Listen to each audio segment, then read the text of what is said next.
ఎక్కడికండి పంపిస్తున్నారు? నేను పంపడం లేదు, వాడే వెళ్ళాలంటున్నాడు. ఇంతకీ ఎవరు ఆ పవను? అతను మీకు తెలియదు డాడీ, నా చిన్ననాటి స్నేహితుడు. మొన్న ఈ మధ్య కలిసి ఫోన్ నెంబర్ కూడా తీసుకున్నాడు.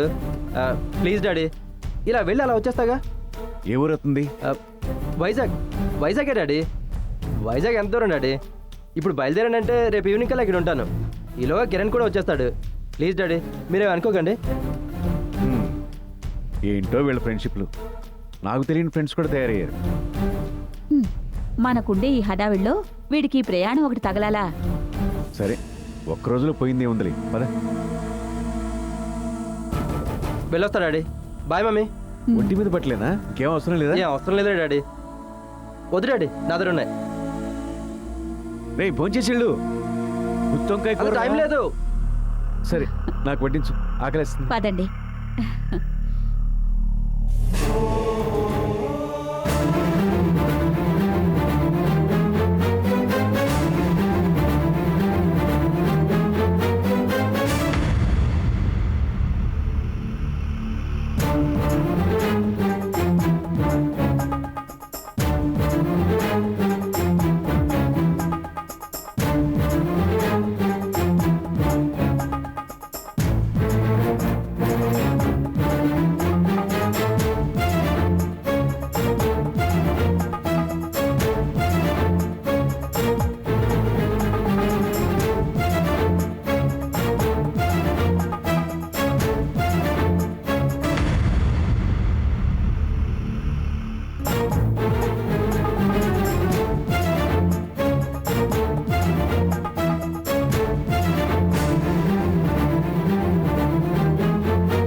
కిరణ్ చెప్పిన అడ్రస్ ఇదే, కానీ ఇటువంటి ఇంట్లో కిరణ్ చూద్దాం.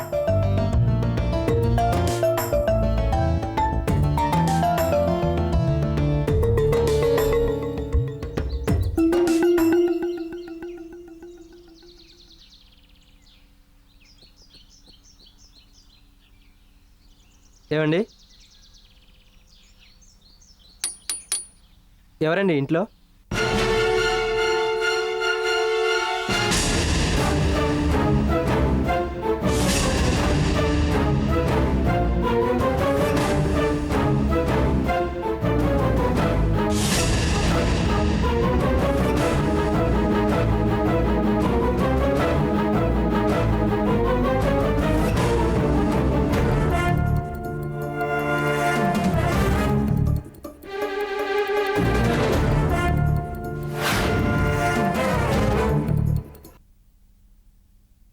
ఆమని అని నా ఫ్రెండ్. ఆమని, నేను చెప్తుంటాగా, రవి అని. Just a minute. రానయ్య.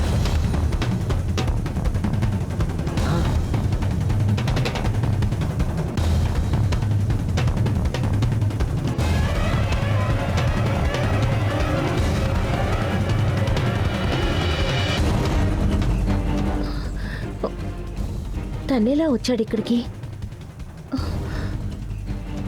కిరణే రమ్మని చెప్పాడా? అయ్యుంటుంది. కిరణ్, ఎవర్రా అమ్మాయి? అసలు ఏంటిదంతా?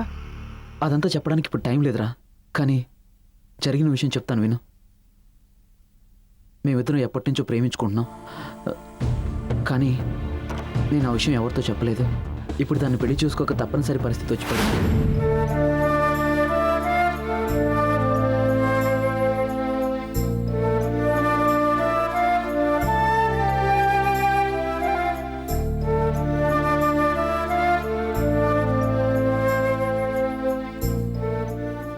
అలా జరిగింది. అంటే ఈ ఏర్పాట్లన్నీ చూస్తుంటే నీకు పుట్టినరోజు వేడుకలా అనిపిస్తుందా? ఇది నీ పెళ్లికి నిశ్చయితాంబూలాలు పుచ్చుకునే వేడుక. అవునా? అదేనండి, కిరణ్ లేకుండా ఈ నిశ్చితార్థం నిశ్చితార్థానికి పెళ్లి కొడుకు ఉండాలన్న ఆచారం ఏమీ లేదు సావిత్రి. కావచ్చు, కానీ వాడిష్టం గురించి తెలుసుకోకుండా వీడు ఇంకా స్విచ్ ఆఫ్ చేసి పెట్టాడంటే ఇప్పుడు డాడీ వచ్చి అడిగితే ఏం చెప్పాలి? ఎరా రవి, కిరణ్ ఫోన్ చేసావా? చేశాను డాడీ. వాడు కొంచెం బిజీగా ఉన్నట్ట, తర్వాత ఫోన్ చేస్తానని పెట్టేశాడు. ఏంటంటే అంత బిజీ? ఏది ఫోన్ కలిపి నేను మాట్లాడు. అది కాదు డాడీ, మధ్యలో డిస్టర్బెన్స్ ఎందుకని ఫోన్ స్విచ్ ఆఫ్ చేశాడు. మళ్ళీ అదొకటా? సరే, ఇక్కడ విషయం చెప్పావా? చెప్పాను, ఓకే అన్నాడు.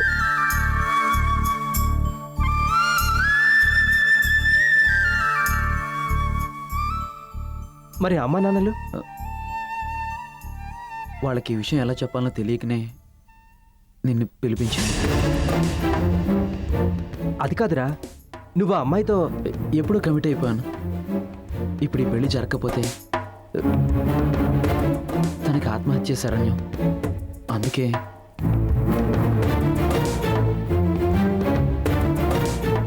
మరి సుధ పరిస్థితి ఏంటి?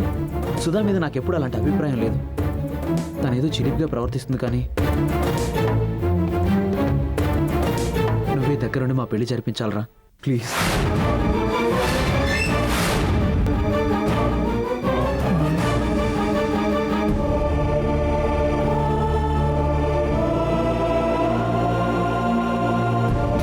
నువ్వు తప్ప నన్ను ఆదుకునే వాళ్ళు ఎవరు లేరు. ప్లీజ్ రేపు అమ్మా నాన్న ముందు కూడా ఈ విషయంలో నువ్వే ఒప్పించాలి.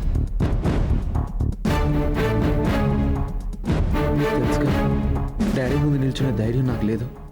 ప్లీజ్ నా మాట కాదనుకో. నేను చేస్తున్న తప్పేం కాదు. ఒరే రవి, నేను ఇప్పుడు ఏం అడగను, కానీ మనసు చూపించుకున్న ఆమె లేకపోతే నేను బతకలేను. ప్లీజ్. వీడున్న పరిస్థితిలో అక్కడి విషయం చెప్తే తట్టుకోలేడు.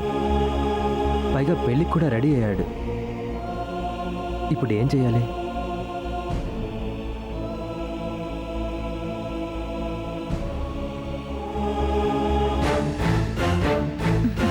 కిరణ్,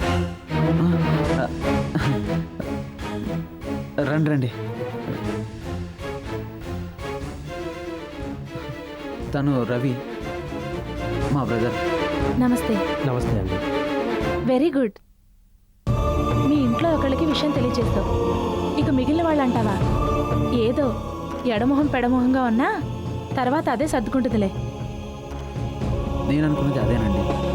అన్నట్లు ఆవిడ వంచగా, ఆమెని సీనియర్. పాపం వీళ్ళే ఆమెని కాన్పర్ట్ సిచ్యువేషన్లో ఆశ్రయం ఇచ్చి ఆదుకున్నారు. ఓ అలాగా. సరే, మీరు అలా మాట్లాడుతుండండి. గుడికి వెళ్ళటానికి కార్ రెడీ చేస్తాను.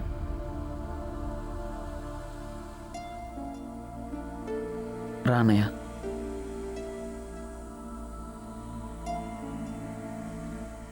ఇదేంటిది చిల్లిపడిన ప్యాకెట్ వేసి వెళ్ళాడు? బుద్ధి లేదు వాడికి.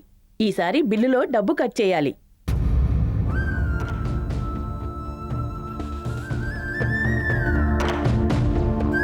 మీరిక్కడున్నారా? పసుపు కొట్టి పెట్టమని ఎవరికో కబురు పెట్టారటగా. వాళ్ళు వచ్చారు. వాళ్ళకేం పని పురమాయిస్తారో వెళ్ళి చెప్పిరండి. నేను పాలు కాస్తాను. సరే సరే, అలాగే. నీ చేత్తో కాస్త కాఫీ కలిపివమ్మా. అలాగే.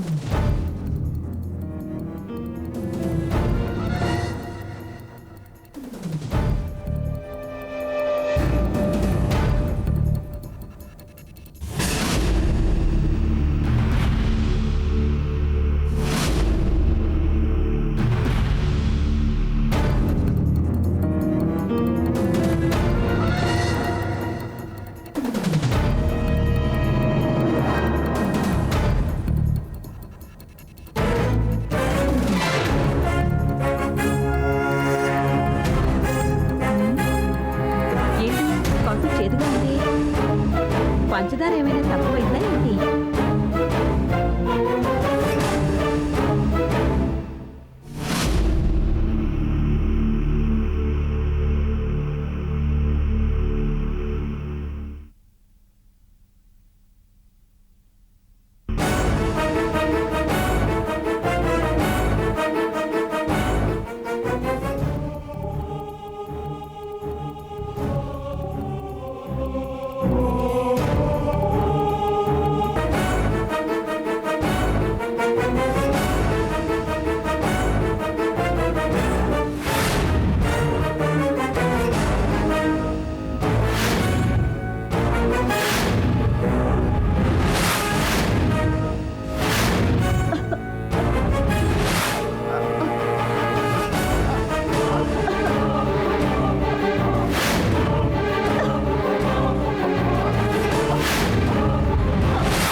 సావిత్రి సావిత్రి ఏమైంది సావిత్రి సావిత్రి ఏమైంది దుర్గా అత్తయ్య మావయ్య ఏమైంది? వెంటనే డాక్టర్ ఫోన్ చేయి దుర్గా దుర్గా సావిత్రి సావిత్రి వదినా సావిత్రి ఏంటమ్మా ఏమైంది?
ఇక బయలుదేరదామా? త్వరగా వెళ్ళకపోతే రాహుకాలం దగ్గర పడుతుంది.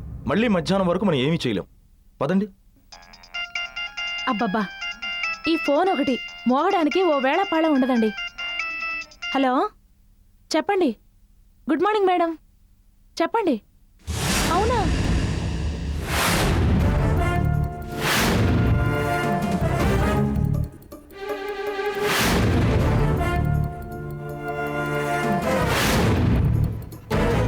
సరే మేడం, నేను ఇప్పుడే బయలుదేరొస్తాను.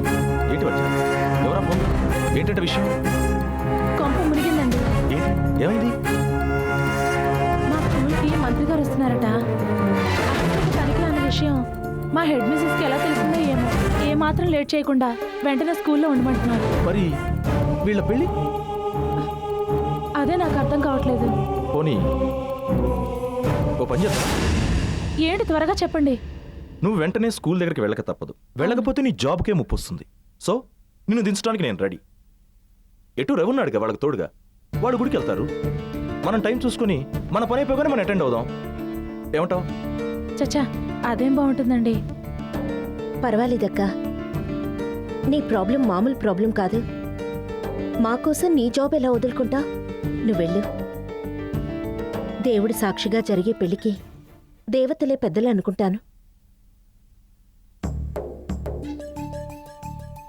అది నిజమేనండి. మనసులు కలిసిన మాకు ఎప్పుడో సగం పెళ్ళి అయిపోయింది. దేవుడి సాక్షిగా దండలు మార్చుకోవడం ఏదో అందరి తృప్తి కోసమే కదా. మా కోసం ఇప్పటి వరకు మీరు చేసిందే ఎక్కువ. మరీ అంత త్యాగం వద్దండి. సరే బాబు, మీరేమనుకోనంటే నాకు అదే చాలు. బాబు రవి, వాళ్ళని నువ్వే తీసుకెళ్ళు.